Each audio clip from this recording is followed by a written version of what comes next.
Hi everybody, this is Julie from Artfully You, and today we're going to be drawing a mermaid together.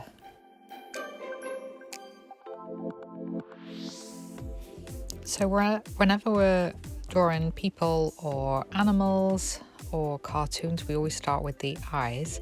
So as you can see, I started with 2 circles, 1 finger space apart, and then I put 2 smaller circles inside and coloured them in.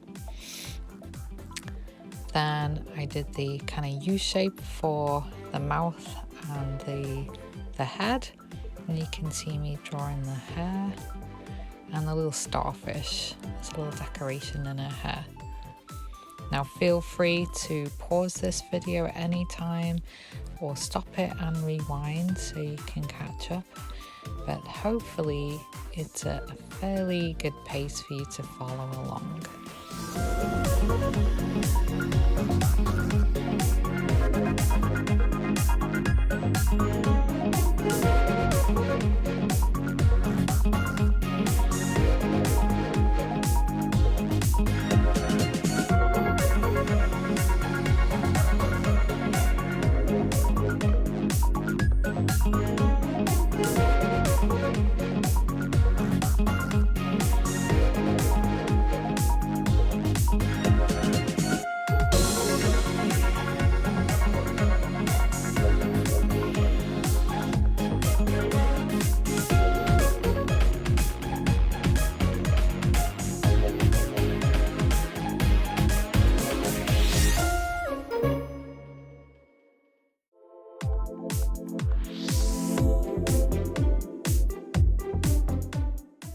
So I've done 2 videos for you, and the second one is a speeded up version, so you can have a couple of practices at it.